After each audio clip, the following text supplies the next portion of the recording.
Welcome to the Mean Street Podcast with Brandon Benefield. Hey, what is going on here? Adam Howell. Okay, I need 33 1/3 pounds of bacon. Alfred Romero. Because I'm going to tell you right now, I'm like a dumpster. And Adrian Moss. Let's do this! We use the word revolution because this is a revolution. Hold one, arm drag. Woo! The millions. What? That's the big wiggle. Look at all of this crap in this ring. Hold two, arm bar. You don't know what hard times are, Daddy. It's still real to me, damn it. That's right, yet another podcast about professional wrestling. Seriously, guys? Making their way to the ring at a combined weight of 776 pounds, the Mean Street Podcast. Hold three, the moss-covered, three-handle family Gradunzel. Two, sweet! God almighty, the roof just came off. And that's the bottom line, because Stone Cold said so.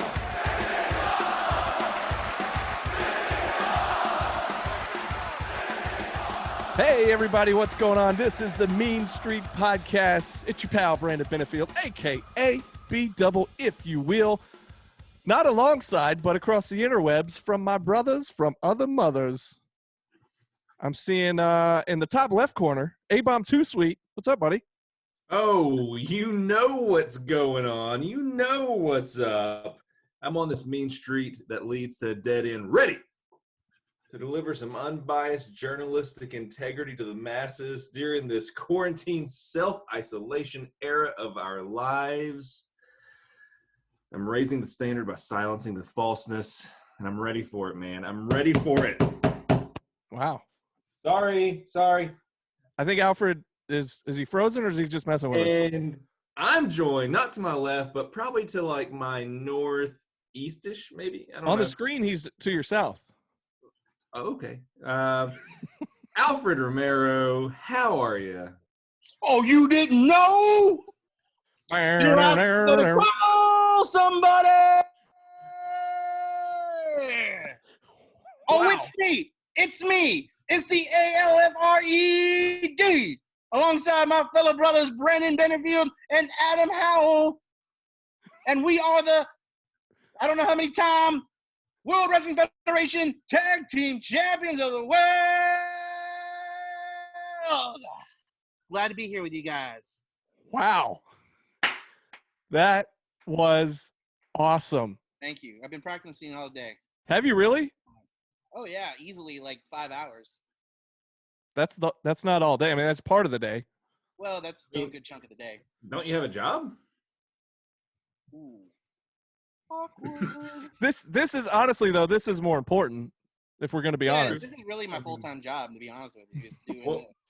I mean, and you sounded great. I mean, Thank you obviously have been working on it. I can tell the training, the endurance, because that was a long note you gave us, and I just really appreciate to hear that. I appreciate hearing your skills put to use. Mm-hmm, Well, if Adam approves and thinks it's great, then it was well worth it. That's all I got to say. Brandon, I don't really care about your opinion at all. Fair enough. But Nobody does. Adam, your opinion means everything. Well, let's talk about. I just, what we've been doing. I appreciate that. Pull yourself together, man. Pull yourself. Hey, I told myself I was going to cry. pull yourself together. All right. Sorry, guys. Let's Right. go. So what's funny about the whole quarantine era, guys, and I know this isn't wrestling related yet, but we've been starting out less and less wrestling related before we get there. So I digress. When obviously the whole world is using programs like this, video chat is just a normal way of life now. It's the bee's knees now. And so I do two things. Number one, if you don't turn video on, I judge you heavily. Have you been talking to people that have been talking to you without the video on? Yeah, so and you can be in like a whole big meeting with like 20 people and like one person doesn't have the video on. I'm just like, Mm-hmm. What's that? Why does he have his camera off? What's he doing? That's what I usually ask. The second thing I do is like I'm just like really interested in people's backgrounds, and like I always compliment it. I'm like, hey, that's a lovely painting. And so today, like you have mine, I've got Terminator 2 back there. I've got some albums on the wall because I'm hip. And Alfred looks like a shining beacon of hope right now. Brandon looks like he's in a department store. Brandon looks like he's about to start slanging merch in his living room. That's right. I got that merch table set up. By the way, this weekend, Memorial Day sale, ProWrestlingTees.com. You got 20% off everything. We got MSP shirts. You got the unbiased journalistic integrity. You got the Big Moss Man. And, of course, the old classic standby there, the Mean Street Podcast T-shirt. Alfred, we're still waiting on yours. I think we're going to call it Spaghetti Night. Yes. Talk about a big seller right there that's going to be jumping off the racks. That's that might push us over the top as far as sales go, I think. We might sell 2. So far, we've only sold 1, and it was our pal, Jeremy Jordan. We want to thank him for going out there and Yes. going online and grabbing a shirt from us. So how much commission do we get off of that? Speaking of shirts, I got the big shotty. You know, we talked to Lee Johnson a couple weeks ago on the show, so I went on there and got his T-shirt on Pro Wrestling Tees. Commission-wise, and by the way, yeah, I don't know how much commission we make. We've sold 1, so I think maybe it's like $2, and I could split it 4 ways. Or Mossman's not here tonight, so maybe we'll split 3 ways. He doesn't have to know. First of all, Mossman's not an original member of the Mean Street Podcast. He jumped off there, so I'm just saying. I don't want to step on any toes. He's not here tonight to defend himself, but that's between you and Mossman. Well, I mean, it depends on how far you want to go back, because I remember the first episode and who was on it. And it wasn't Alfred. I don't think Alfred was on the first couple. Okay, all right. Okay, So that means, Brandon, it's $1 for you, $1 for me. Cha-ching! Looks like somebody's going to the club tonight. And just remember, don't spend it all in one place. All right. So here's the thing. I said that it does look like your living room is you're about to slinging merch. You're about to start slinging merch in the living room, and you are, and I'm proud of you for it. You're a capitalist son of a gun, and I love it. And I would be remiss if we didn't mention the Big Moss Man from Bibb County not joining us this evening. He is, I believe, he and Thunderbolt Mahoney had to jump in the old T-top, and I don't know what happened after that. I think they're, I guess, protecting the mean streets. Well, there's no telling. We try to stay out of that business whenever Thunderbolt Mahoney gets involved because it's usually trouble, and I don't want anything to do with it for the most part. I heard they went to Arby's together. Maybe to get that beef and cheddar. You know what I'm talking about? Mm-hmm. Yeah, you know. I do know what you're talking about. So the thing about Thunderbolt Mahoney, the thing about Moss Man, is number one, when the Moss Man is out and about on patrol, like he's trying to make the mean streets the nice streets. Mm-hmm. Not Thunderbolt Mahoney. He makes the mean streets meaner. Is that even possible? Wow. With Thunderbolt Mahoney, it is. When you've been trained by El Gigante and Ultimo Dragon. Wow. Imagine that duo. El Gigante. I didn't even think about it that way. That's a good point. That's a good point there, Adam. I mean, freaking bad things happen. So I hope everyone's well. I hope everyone's healthy. Let's talk about some pro wrestling, Brandon. Well, we have some wrestling topics to talk about here tonight, but before we get too far into it, I know if you're a wrestling fan, you probably know that on top of the news list, the news items in the wrestling world this week was the unfortunate tragedy that happened earlier this week to one half of the tag team Crime Time. Of course, we're talking about Shad Gaspard, former WWE superstar, who tragically out there in California at Venice Beach with his family went swimming with his 10-year-old son and got caught up in a riptide, and luckily his son was saved. But unfortunately, Shad was swept away and drowned, and they found his body a couple days later. And for a couple days there, you know, people were holding out hope because he had just disappeared. But, I mean, you had to think it had been like over 24 hours and they were still looking. And, I mean, you knew the news wasn't going to be good. And, of course, a couple days later, the official word came in. But, man, it's just it's a really tough thing to hear about, and just what a way to go, especially in this weird pandemic time that we're in, where you finally think, okay, you've survived the pandemic, you haven't gotten sick, hey, the beach is open, I finally want to go do something fun with my family. Boom, you go, and just it's kind of like that Kobe situation where it's such a freak accident, so unexpected, and just thoughts and prayers go out to that family and to the friends and family of Shad Gaspard, because just, man, what a tough situation.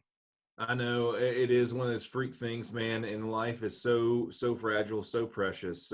Cherish every day. Every day, live life like it is your last. Live it to the fullest. Love your family and love your family hard, and sacrifice for them in daily ways. And of course, Shad sacrificed in the ultimate way, because it has been reported that the last thing he said was to save his son first. And just, man, I don't have any memories of Shad. I'll be honest, because he was on TV when I was not watching wrestling. It was during that phase. But every account, every report that I've heard is just like, he was a stand-up dude. He was always high energy, highly positive. So what a way to make a mark on the world, especially the world of pro wrestling, and of course the most important mark he could leave, which is on his family. And he went out as a hero. Yeah, I talked about this with Matt Lynch, who we all know from the Lynch Mob and SHW.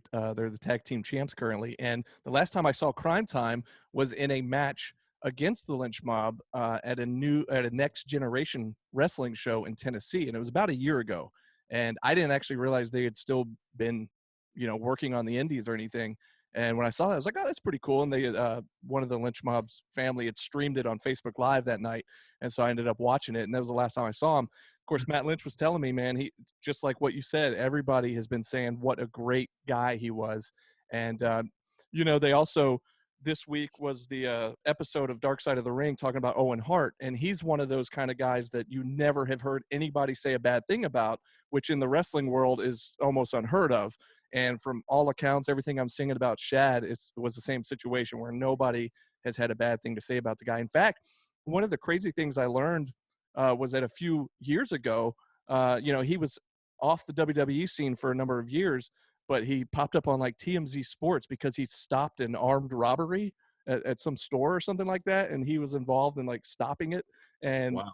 just you hear all these great stories about him just being such a great dude. And it's just one of those tough things to fathom. It's still unbelievable, really, when you stop and think of it, like, wow, that actually happened earlier this week. Like, that's just crazy. So again, just thoughts and prayers go out to the friends and family. And of course, we know a lot of wrestlers ourselves, and a lot of them were either acquaintances or friends with him and knew him personally. And it's tough for everybody to hear that. So anyways, I just want to touch on something. I just want to. Oh, go ahead. Go ahead. And I thought this was kind of a classy thing on AEW side as well, is that even though he was a WWE superstar, the fact that even AEW made acknowledgement of that passing too really shows you what a classy organization that is. Because as you said, wrestling is, even though they're in different companies, it's still one big family. A lot of these guys have worked together, as you said, Brandon on the independent scene or training and all that kind of stuff. So I thought that was a classy move by AEW as well, even though it is the competition. To still make that acknowledgement was a classy move on their part as well. Yeah, definitely. No doubt. Go ahead. Do you have something, Adam? I do. Yeah, you mentioned something that we can segue out of that tragic topic with, but you mentioned Owen Hart, obviously another tragic topic. Number one, I appreciate in a way what Dark Side of the Ring is doing. I have not seen this episode. The only episodes I've seen of this season are the Chris Benoit episodes, which I think was 2, if I remember correctly. Mm-hmm. And I don't know where to watch them. First of all, where the heck? I don't remember where I watched them. They're aired on the Vice network, but they have a YouTube page that you can go see it, because I saw the one about the Montreal screw job. So that one was a really interesting one as well. And I've seen a few of those as well, but they air on the Vice network. But if you don't have Vice, they have a YouTube page where they've been posting those as well. So if you want to see any of the other ones, Adam, that's probably your best bet to go to and check those out. Or any of the listeners who are listening who want to see any of those as well, especially the Chris Benoit one. Like you said, that one was really interesting, and for me personally, it really hit home with me because I grew up in that area and knew Chris Benoit from when I worked at the grocery store locally there. He was a local guy who came there all the time, and And when I went to the movie theater and worked there, local there. So I knew him really well. And to see some of the sites, because they zoom in on the city, it really gave me goosebumps and chills, because it's like that. I know that area. I know all that. So, and I was around during that time, and that one, I think they do a great job on really hitting home with a lot of these stories that are, for a long time, no one wanted to pull the curtain back and really see what was going on. And I think that series does a great job of opening the curtain for people and seeing the whole, seeing all the sides of the story. So yeah, absolutely. I mean, that whole documentary series, especially this new season being narrated by Chris Jericho, of course, which was pretty awesome. And I started listening today. I didn't get to finish it, but I started listening to the one of the latest episodes of Talk is Jericho, where he actually interviews Owen's wife. And I was like, wow, Owen Hart is really in the news lately. What do you guys think about that? I mean, have you guys watched the Dark Side of the Ring episode about Owen? So I have not watched it yet. It just aired this past Tuesday, and I believe it was the season finale of this season of the show. And that, I'm sure that's why he had Martha Hart on his podcast, because like when the season debuted was the Benoit episodes, and he had the makers of the documentary of the series on Talk is Jericho to talk about that. And so I'm sure he had Martha on because it was the Dark Side of the Ring episode was airing this week. So I'm sure that's why, but I have not seen it yet. I've heard it's, if you followed the story and know the story, then it's very interesting. Just like the Benoit episode, like it was one of those taboo topics, but it was definitely a well done, a well put together, and not like in an outlandish, outrageous, just trying to get a rating spike, but like a good, respectful kind of way. Well, let's do some proper journalism for next week. Let's all make sure we watch that so that we can talk about it. I think it'd really be good to get each other's opinions on that, and for the meanies to hear our opinions. And of course, we would want to hear the meanies' opinions on all of this. Any pro wrestling news, hit us up at anything at Mean Street Pod anywhere. But yeah, another thing big in the news, man. Transitioning a little bit. You're pointing your finger? Oh, MeanStreetPodcast.com. I think I had a question. I was just stretching. He's so proud of that guy. What are we in elementary school? Look over here. Alfred, you had a question? No, Adam, go ahead. I know the answer. I don't know the answer. I just wanted the attention. That's all I did when I was The thing is, now that we've been doing videos for the last several weeks, like, people that never watch us on video, but they just listen to us, they got to be wondering, like, what are these chuckleheads doing? Oh yeah, I don't think they call us chuckleheads though. Yeah. No, well, I can't say what they actually call us. If we only could broadcast the preparation, the prep we do before we go on and actually start recording, that could be a whole other mini series of its own right there. Just a whole show dedicated to our prep of preparing to do one of these shows. Follow us on our Patreon and spend $10 for the special. I can't read your chicken scratch. What does that say?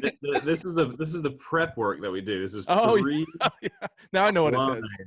On a Post-it note. This is how we outline the entire show that you're listening to right now. Is 3 lines, about 6 words. It says, I'm gonna give you a spoiler alert for the rest of the episode. Taker, Cornette, Double or Nothing. That's the show, folks. And here's the thing, though. That's like, this is one of the very rare times we've taken notes ahead of time. Normally, we don't do anything. There's no notes. I tell you, kids, the budget on the show is astronomical. I mean, these people have no idea what kind of money goes into, which is why we have to promote and plug the shirts, because that $2 goes towards getting some more Post-it notes when we run out. I'm running out. I know. Please buy some shirts. I spent the whole budget on my merch stand here. So you spent more money putting that. You spent more money putting that together than you have as far as what we brought in from the store. But what's funny about my prep work on a Post-it note is that we get a whole episode out of this, and somehow it works. Stretch. And somehow stretch it. And somehow, to me, it's the best daggum wrestling podcast in the Georgia area, maybe Southeast area, maybe the nation. I don't know, but it's maybe the world. Definitely, we're getting close to the world domination right here. Comes from this Post-it note right here, baby. Have you ever seen so much? Have you ever seen so much power, so much authority come from a single Post-it note? Watch out, Smithsonian Institute. They're going to have to make a wing and put that Post-it note up there for the new wrestling wing of the Smithsonian Institute. So, guys, stand by for that. Or if they actually build a physical building for the WWE Hall of Fame, that will hang in there as well. If they ever make a wrestling museum, they shouldn't call it a museum. They should call it a woo-zeum. Because Ric Flair. Oh, okay. Sorry, folks. Like I think we lost Alfred. Zeum. That's what it is. Yeah, I got it. There he is. He's back. All right. So in the Alfred, don't I've given the meanies a disclosure, full spoilers on the coveted Mean Street Podcast Post-it note. But maybe you can tell us, take us into the first news item of the week. Yes, guys. Of course, as everyone knows, Becky Lynch got knocked up, and she is pregnant. And during that time, she's going to take a little time away to, of course, start a family. And Seth Rollins and her are engaged and getting ready to get married. And apparently, Jim Cornette does not understand why Becky Lynch decided to want to have a kid and start a family. When she's pretty much on top of the world. She was the women's champion and apparently doing so well. So he made these comments recently. This is what he says. He says, "You can't always be on top of the wrestling business in $1 million a year spot or more, but you can have a baby. What is she? Can she be 30? She's 33. Well, she's still got many more years before the fucking easy bake oven gets shut off. She can have all those problems like a distended stomach, stretch marks, hemorrhoids, and hormone problems, and mood swings, and all other joys of motherhood. She can have all the other joys of motherhood later on when she ain't making $1 million a year. She's got plenty of time left. What would you do if your wife came home and said, instead of making $1 million next year, I'm going to basically just be a raging bitch for the next 9 months and then give you more shit to worry about around the house?" Well, he really knows how to talk to the ladies. Wow. What Go ahead, Alfred. That's one of Adam's heroes, by the way, Jim Cornette. He loves Jim Cornette. I can see why. You guys are so much alike. Well, so obviously Seth was not very happy about that comment, and he was recently on Corey Graves' podcast. Hang on. Yes, sir. Well, let's respond. Let's respond to James Cornette's initial outburst. As if this is the first time he's been dealt with controversy in the wrestling world. What a scumbag, dude! That's actually the first time that I'm hearing that. I kind of ignored it the entire time. I didn't want to click on anything because I don't really care about Becky Lynch, to be honest. So I'll just be straight up with you. But holy crap! Like, what kind of person? What kind of desensitized, unhuman person are you to remove the joys of motherhood and fatherhood and try to weigh them to money? Are you out of your mind? I mean, obviously he's the wrestling's biggest kayfabe guy, right? And so, I mean, obviously anything he can do to stir the pot, to get his name in the headlines, he's going to do.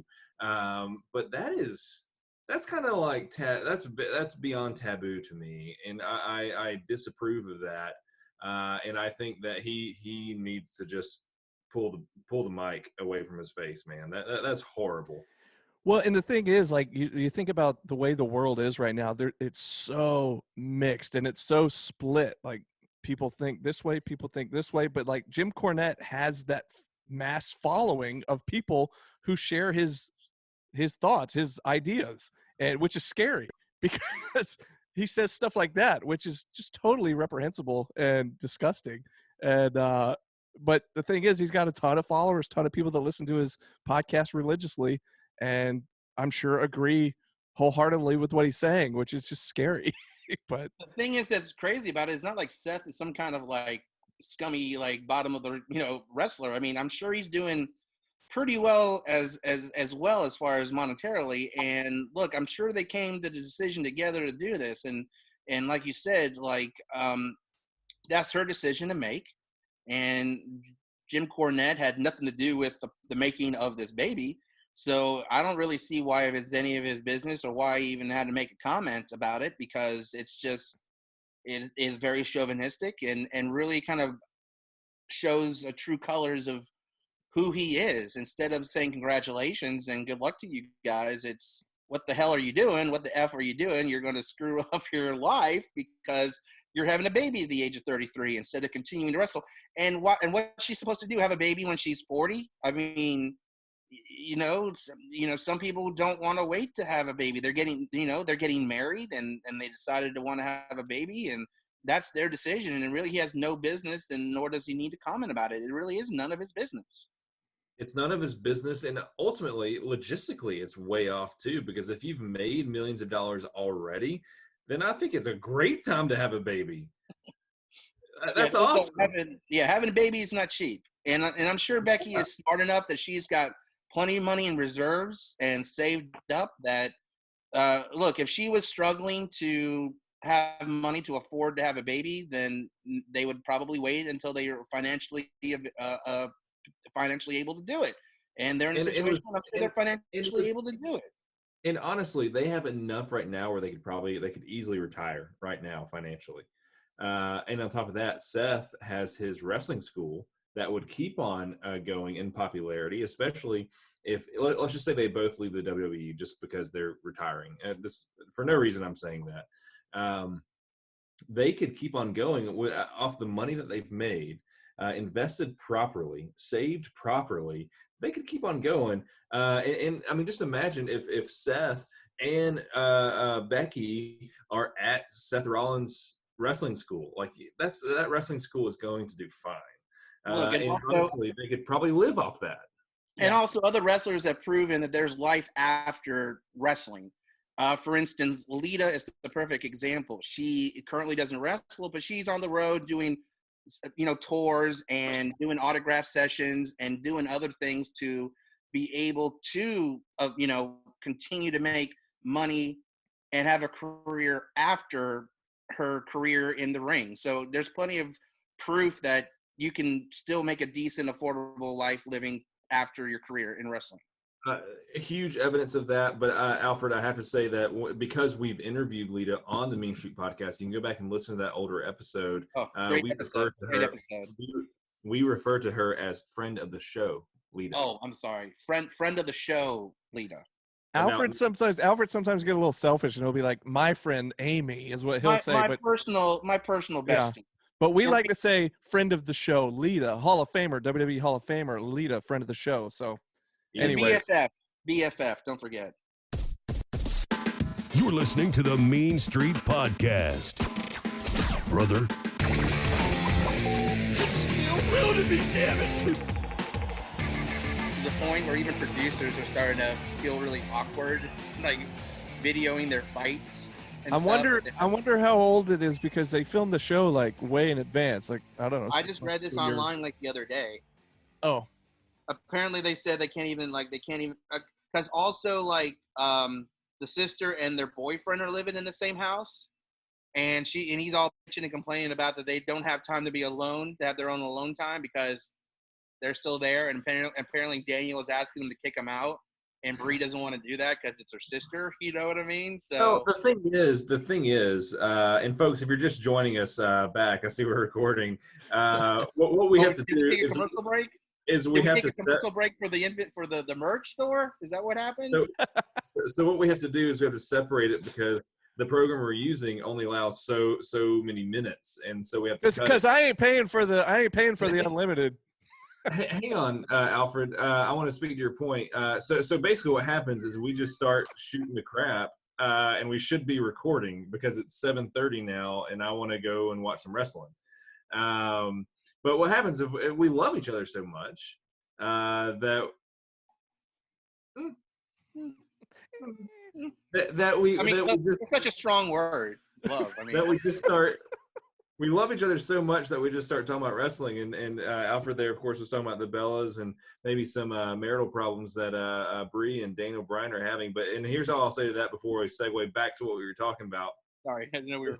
Dude, both Daniel Bryan and Brie Bella, they're pro wrestlers. So they are kayfabing it up, bro. That's all I'm going to say about that. Let's transition So back to back to what we were talking about. Number one, Lita, fan of the show. Well, Alfred, say something. Well, it doesn't matter if you say something because we're showing. Hey there! I think you're the sexiest little boy with long hair I've ever seen in my life. wait, which one? Wait, which one's Lita in the picture? Which one's Lita? The one with the boobs. The one without the G.I. Joe shirt. Ah, That's a Cobra shirt. Oh, sorry, without the Cobra Commander shirt. that is a great picture. What's the story? And you want to see that Lita and I are BFFs. Here we are at opening day at the Braves game back a few years. All right. So yeah, that was awesome. Here's a little side note. Another side note before we get back to the story at hand is that when Lita debuted, I freaking loved her. Number one, she's beautiful. Number two, and I was like 16 when that picture was taken. So you put a beautiful woman in front of me, I'm just Boing, yoing, yoing, yoing, yoing. kind of freaking out. Even China? Huh? You had that same reaction to China? Come on, guys. Too soon. Sorry. Just be respectful, Alfred. Hey, she's an attractive woman to me. I thought she was fine. But what impressed me the most, and what impressed the world the most about Lita, about Amy, was that she could wrestle and that she cared about the sport, and it was just freaking awesome. It just blew me away. I still remember her debut with S.A. Rios on Raw, and I just remember like sitting there, and at the time, me and my sister watched wrestling together, and I was like, who is that, and what is this feeling that I'm feeling? Kind of, it's like the same feeling when you climb the gym rope in gym class, right? When you climb the rope in gym class. Makes me feel kind of funny, like when you climb the rope. Well, I think another thing about Lita that you bring that up was, I mean, women at that time were more like managers. They really didn't do much in the ring. She was like one of those, like, I mean, to me, one of those first females that got in the ring and actually were doing these crazy acrobatic things that you normally would see the guys doing. You never saw a woman from the top rope doing somersaults and you know, going after the guys. So I think she was like one of those first women that was instrumental in, you know, to me, the women's division, how it is now, is as competitive and as so much entertainment it is to watch those women fight. I think Lita was the instrumental part in opening that door for women to be physical and beautiful at the same time, as you mentioned there, Adam. Yeah, I think that honestly, and we'll get back to this, is a classic Mean Street tangent. But like Lita definitely was that. The current women's division has a lot to owe Lita, because I mean her story, like she was trained in like Mexico City, like freaking like she was learning from like luchadors. But anyway, let's go back to the Jim Cornette tirade, the incredibly horrible, sexist, heartless tirade from James E. Cornette. And you had Seth Rollins' response pulled up. Am I right? Yeah. This is because he was on Corey Graves' podcast. This is how he responded. It hurts my feelings on a personal level because Jim Cornette is someone who is a legend in our industry, and he's someone that I personally worked for in my time at Ring of Honor. For him to come out and say some real negative things, some real misogynist things about women in general and pregnancy and the industry, it caught me off guard. It made me lose a lot of respect for someone who a lot of people had already lost respect for. I was still holding on to hope that somewhere there was a personal connection between Jim and I, that he would think twice before making such comments about women, about my wife. They were just completely, I can't even forgive them. I don't even want to repeat them. On a grander scale, the mindset that has to go into that needs is to be all around. It's just so disgusting. Completely agree. And honestly, like, I don't even want to give any more airtime, dude. Like, it's so bad that I just want to transition to the next topic. I'm glad Rollins. And I gotta say, to Seth's reaction there, he kept it completely classy. He could have gone and really used. He never in all of this, no profanity.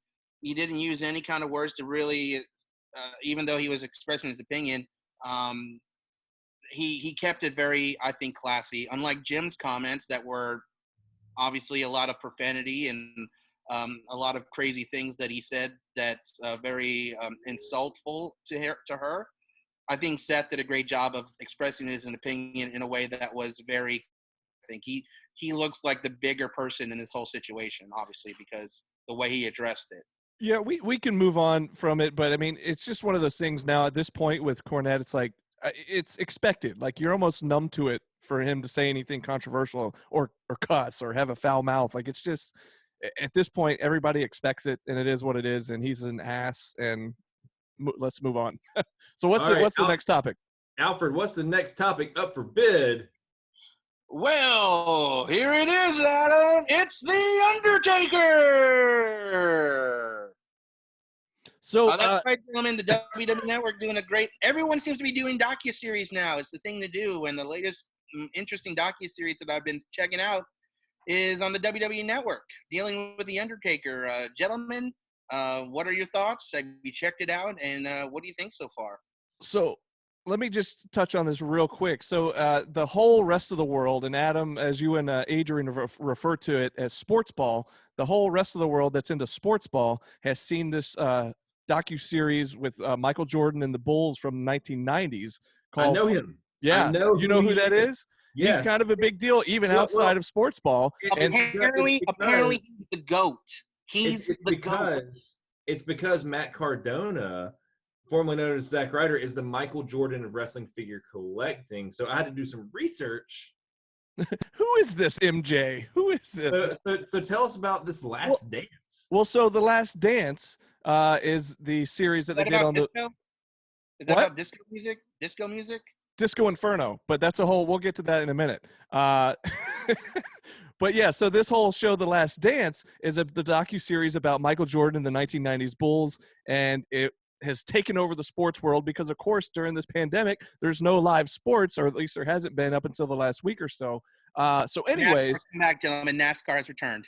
I knew that was going to happen. I shouldn't have said that. But anyways, so coincidentally, while that's taken over the rest of the sports world, WWE Network has put out who I kind of consider a docuseries on the Michael Jordan of wrestling, which would be The Undertaker, because he's just kind of that big of a deal. You think Undertaker is the Michael Jordan of wrestling? He's the GOAT. At least of the WWE. Not Hulk Hogan, not Stone Cold Steve Austin, not The Rock. Think about longevity. Michael Jordan didn't have longevity. Well, sure he did. What do you know? First of all, what do you know anything about Michael Jordan? He plays an actual sport. I think the Disco Inferno is the GOAT, but that's just me. You brought him up earlier. Anyways, point being is that there's two docuseries going on. One about the real Michael Jordan, one of the greatest players of all time, and coincidentally, on WWE Network, there's a docuseries about one of the greatest wrestlers of all time called The Last Ride. But before we get to The Last Ride, you just created like a debate for me. Like, who actually is the Michael Jordan of professional wrestling? And right now, I would say Ric Flair probably, but I would have your answer right now, because go ahead. Here's the thing is Michael Jordan. Listen, I know a little bit about sports ball. Okay, don't let this fool you. This is all character. This is all kayfabe, baby. What I do know about Michael Jordan is he led the Bulls to so many championships, and he was excellent. You know how many championships that he won? Don't interrupt me, Alfred. I'm sorry. And he was excellent. He achieved excellence. And if there's one wrestler out there who focused on excellence over anything else, you might say the excellence of execution.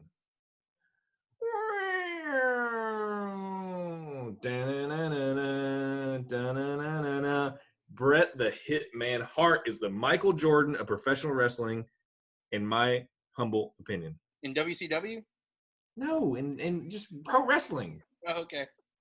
I didn't know if you were talking about time in WCW, because it was really Alfred, who do you think is I know you're in just two words, their first name and last name. Who do you think is their the Michael Jordan of pro wrestling? Gosh, that's good. I think I have to go with Andre the Giant for me personally. The Giant. Okay. I don't know, something about him, just the way he was. You know, he was so massive. He was just such a huge figure to me that it was just watching him just come into the ring, or especially that WrestleMania match when he came in with Bobby the Brain on that big, entrance. To me, he was just such a giant in life, and you hear so many great things about him through so many stories of what a great guy he was as well. So I think for me, it'd have to be Andre. I think that's a valid point because of the draw and also because the way he commanded the locker room. So that's a good point, Brandon. Before we get back to discussing the Last Dance the last ride in general, who is you said Ric Flair? Is that your final answer? Yeah, I'll go with Flair. And for what reasons? I mean, there's not much you need to even say. I mean, he's He's been around forever, and he's been like at the top of the game forever. And I think, you like to use the phrase your favorite wrestler's favorite wrestler, and I think Flair would be that to the majority of today's current wrestlers. Would you say not even just today's wrestlers, but wrestlers from the '90s probably would say that Flair was one of their favorites growing up. Would you say because of all the championships he's won as well? Is that a reason you think he's your GOAT because of the team championships? Champion, whatever you want to say. He's at the top of the card or the championships. I mean, it's kind of the same thing. But yeah, definitely. As far as promos goes, he's definitely the GOAT when it comes to cutting the promo for sure. With a tear in my eye. I like my favorite Flair promo is the one where he starts taking off his clothes in the middle of the ring. He's just down to his boxers, just mean jeans, just standing there, just holding the mic. And he's elbow dropping his clothes in the center of the ring. Me, oh my God, Gene. And one of the other classics was in WCW when he was. I remember he was in a tux. I don't remember what the situation was, but Bischoff was up the ramp and he kept going, "Abuse of power, abuse of power." He just kept yelling that over. And over. Any promo that dealt with him and Bischoff were always like my favorite. I remember the one where he like chased him like down, like he was like Bischoff was in the ring and Flair and them like the Four Horsemen all showed up in a limo and like rushed to the ring and then like Flair Bischoff like runs out of the ring and starts running up the ramp and then like Flair starts following up there and then gets back grabs a mic and then gets back in the ring and does his thing. Like anything dealing with him and Bischoff was just classic Flair. So the thing is, he was doing classic stuff in the 90s. He was doing classic stuff in the 70s, the 80s. He was doing classic stuff into the 2000s. And I know a lot of you guys didn't watch TNA back in the early 2000s, and I kept up with it pretty good at that time. And you know who Jay Lethal is. Well, Jay Lethal, who can do a spot-on Macho Man impression, he can also do a spot-on Ric Flair impression. And so he came out doing the Nature Boy up on the top of the ramp while the Nature Boy was in the ring with like, I think for whatever the group was called, the Main Event Mafia or something, whoever he was in the ring with at the time. And they were having like a woo off back and forth. And he was it was the funniest thing. It goes down as a classic now. But that was in like the early 2000s. Think about every decade he's had these standout moments. And he's been at the top, and that's why like each floor of the museum is going to be just packed with memorabilia. And so you know what? We're running low on time here. We don't have to go. We've watched 2 episodes of The Last Ride so far. Let's kind of do like a deep dive maybe when it's over. How many did they say how many episodes there's going to be? Like 6 parts or something like that? I don't know what it is. Yeah, but so we'll check in a few weeks. And a few weeks from now, once it's towards the end, we'll get back into it. But I don't know. I don't remember we did a podcast together, and I don't know if it was Adam or Brandon who said this, but you were talking about how we haven't met Mark Calloway. Like we've met The Undertaker, but we've never had the opportunity to meet Mark Calloway. And at some point, you thought that he would want to transition and being just known as Mark Calloway.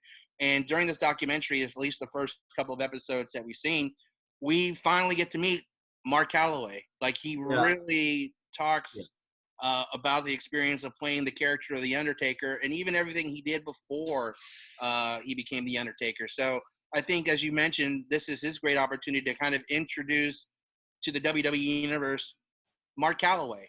Because at some point he knows that The Undertaker character is going to be – at some point he's finally going to have to retire and hang it up. But yeah, I think this is his way of saying, "Hey guys, my name's Mark. Nice to meet you." Speaking of which, and yeah, this documentary is great, and like you said, I think we'll get into it a little bit farther down the road once we're deeper into it.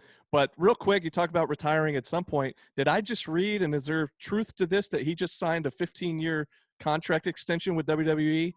I'll have to look that up. I just read somewhere that Ric Flair just signed a contract extension with WWE. Let me see if I can find that real quick. So, anyways, I don't know the truth. We'll let Yeah. the journalists look into that, and we'll get back to it next week. I'll have all the facts for the meanies out there who are dying to hear that from the unbiased journalistic integrity pundit, yours truly. You can buy the T-shirt at prowrestlingtees.com/meanstreetpod. All proceeds are generously given to Brandon. He just Me and Adam are splitting it. The two OGs are all right. splitting it. So time out. We're not about to take over because we are running low on time, and we do want to go into deep dive later. So save your thoughts for that episode when we do dive in.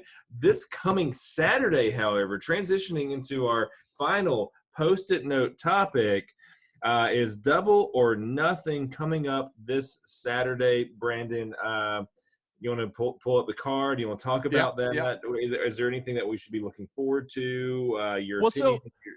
So, Adrian and I mentioned this last week. We're actually, I've been keeping up with Dynamite every single week, and that's like the few. There's the famous Post-it note that's going to go into Dude, stop wasting those, man. We're not going to have enough money to get more for you if you eat them.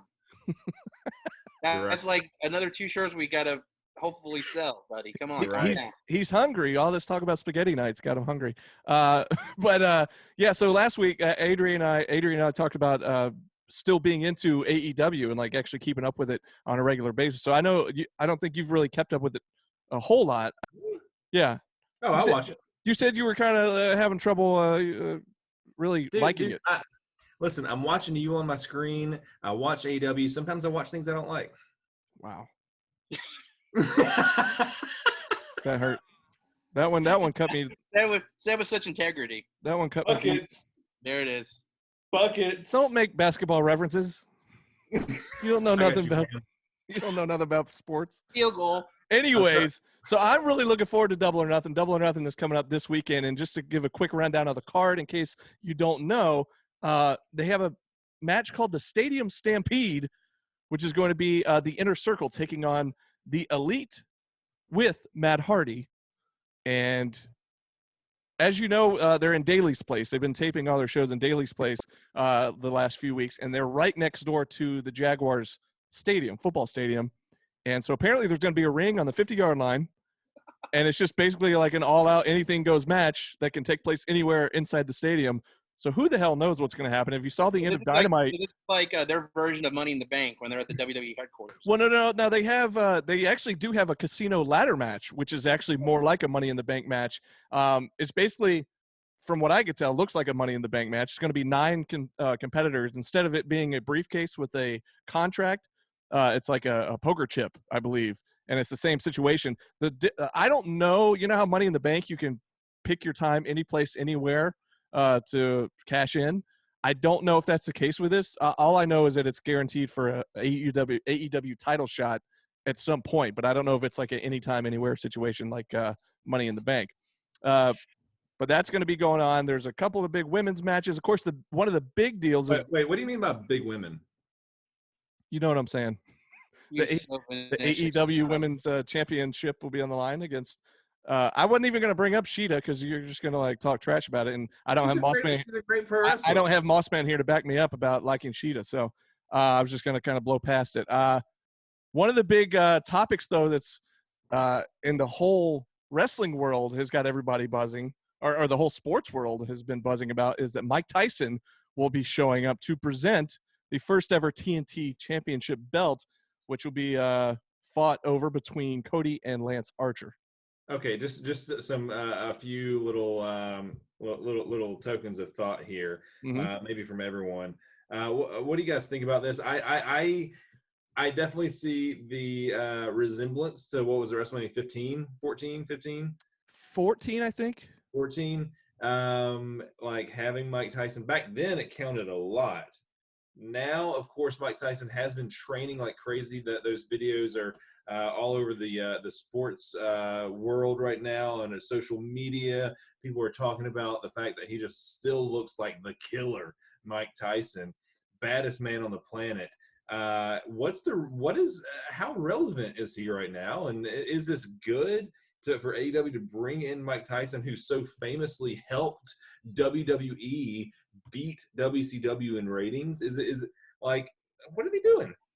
You pretty much nailed it because he's putting out these videos of him training, and there's rumors that he's going to be having a match. I forget who the rumored opponent's going to be. Is it Holyfield? Okay, and so that's rumored to be happening. Is it not? I don't know. I saw Adam's shaking his head. No, you know who it is? Well, apparently, Vander Holyfield's training too. I saw like a picture online of it said Tyson Holyfield 3. That's I saw that he was preparing for a match with someone else I never heard of. If they get in the ring, if he gets in the ring at Holyfield, like there's going to be 187 in that ring.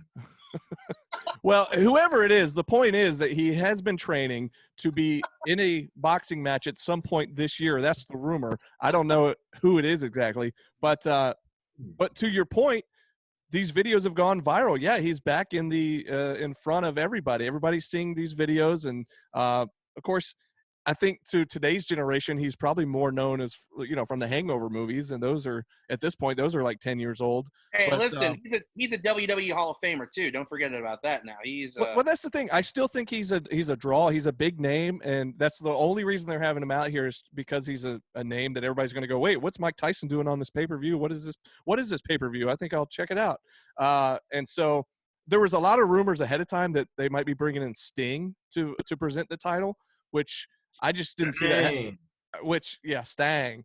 I felt like that was pretty far-fetched, even though I would have marked out for it. I thought that would be pretty cool because he was such a staple on TNT when wrestling was involved back in the day. And I believe that his contract ran out. Right, that was the other thing that sparked the rumor there. And who knows? Maybe he'll still. By the way, in that ladder match, there's only 8 contenders that have been announced, and there's a 9th mystery opponent. So the joke going now is like, oh, that's where Sting's going to show up in a ladder match. I think it'd be awesome if the Disco Inferno. You're talking about people who carried TNT on their back during that time. And don't forget, the Disco Inferno was part of the NWO Wolfpack. So but he never officially. Okay? Never officially. He would just show up and always be wearing the shirt, but he was never officially a member. There was times he came out with big sexy Kevin Nash and out on the ramp. So, I don't know. Listen, if we're going to give credit where credit is due, if you're going to make a Mount Rushmore of wrestling pioneers, how dare you not even include or even think about putting the Disco Inferno up there? And not Disco Inferno and not Alex Wright? Yeah. All right, I'm starting to yawn here. How many more matches? That's Alex Wright. That's Alex Wright. There's probably I don't know. There's a bunch of there's a full card here. I'm not going to go through them all. The big championship match, obviously, John Moxley versus Mr. Brody Lee, should be interesting. Now again, we've talked about this before. You got 2 former WWE guys that are vying over the big main championship for this. And a guy who a lot of people think was a big-time main eventer back in the WWE days. He was recently on Busted Open Radio on Sirius XM, and they were discussing that he felt the reason he got out of WWE was that he never had those opportunities for those championships. He said no matter how much he scraped, crawled, and busted his ass to get an opportunity, that he felt like he never was going to get a chance in WWE for those big-time main event matches. So for him to have this opportunity, I think is so great for him because I think he is really well deserving. That character he played in WWE was so awesome. I mean, that whole, the Wyatt family at that time was such an awesome, for me, an awesome experience. So I think he deserves an opportunity for that championship. So I'm excited to see him perform and hopefully win the belt. So I think he's really earned this chance to do this. Hey, well said. Well, and we mentioned, of course, with Tyson showing up, that's going to be for the TNT title, and of course that's between Cody and Lance Archer. And I don't know, did you guys watch Dynamite this week? I watched like the last 30 minutes. I forgot it was on. Well, so they have they had basically, if you want to refer to them as the managers of these guys, you had Jake the Snake confront Arn Anderson in the ring, and they had basically just like I don't even know what you want to call it. They just faced off and they spoke to each other, but it was kind of fun to see. And then at the end, so basically they had a conversation. They did, but I don't remember. My guy's gonna whoop your guy's ass, so that's gonna be what's going. It was basically that, but it was like I don't know, a confrontation. I don't know what you want to call it because, yeah, it wasn't like they fought. Although Jake did throw the table aside at one point, and did you see him? He like shoved Tony Schiavone, like they were gonna get, and then the refs jumped in there. But anyways, it was interesting. I enjoyed it.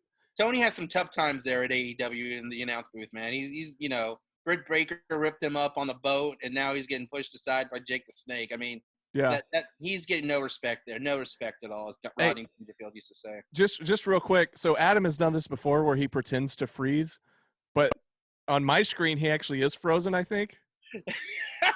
Is he frozen on your screen? I think so. It's like the ending credits of a comedy series where he's in the middle of a laugh, and I wish if you had. Now he disappeared. That would be cool though if you were able to edit it to put like a credit crawl across his little frozen laugh face. Well, we were getting ready to wrap up anyway, but let's see if we can get. Alfred, I'm going to try to text him again. Stretch, Alfred, you stretch while I text him. All right, everybody. Well, listen. As Brandon mentioned, we have a website. It's called MeanStreetPodcast.com, and while you're there at the website, you can listen. If you've enjoyed this episode, why the hell not go back and listen to previous episodes that we've done on this show? You can see all the previous episodes at MeanStreetPodcast.com. We're also available on Facebook and Twitter as well. And forget is we have the Mean Street Podcast store that's available for you. All the merchandise that you see behind Brandon, the T-shirts, model them out there, Brandon, point out to them. Look at all those fabulous T-shirts. They are available for purchase. We need you to purchase these things because we need Post-it notes to give to Adam so we can prepare for our show every week. So I can't remember the website address. What is it there, Brandon, for the shirts? ProWrestlingTees.com/MeanStreetPod, where I got this big shoddy Lee Johnson shirt, and of course a lot of our other SHW friends have shops there on Pro Wrestling Tees. So go find your favorite indie wrestlers. You know, got to support the indie wrestlers during this time, this pandemic, because unfortunately there's not a lot of indie shows running. There's no indie shows running. And, also look forward to the future Mean Street Podcast shirt, the newest one called It's Spaghetti Night. So watch out for that new shirt that'll be available as I get the middle finger from my wife, who is sitting there on the recliner. So, I love it. Why is she? Don't be mad. Spaghetti Night's great. She needs just a cut of the commission of the shirt sales. I think she needs. So. Oh, I see what you're saying. Yeah. So you get all that great. So Alfred, I appreciate you stretching there. We were stretching to see if Adam could join us, but he's texting me, and I guess his internet was acting up on him, which is a shame. So I don't think he'll be. Good thing Xfinity Comcast isn't one of our sponsors. He says, yeah. He says, go ahead, close it out because he's having technical difficulties. But anywho, I guess that's going to do it for this week. We were kind of wrapping it up anyway there with the card for Double or Nothing. That's going to be Saturday, and look forward to watching that. And we will talk more about it next week. And we'll talk more about probably the Undertaker docuseries going on, and whatever else happens to pop up between now and then, we'll bring it to you right here on the Mean Street Podcast. But in the meantime, Alfred, ring the bell. Ding, ding. He's tapping out. Ask it! And now let's freeze like Adam froze.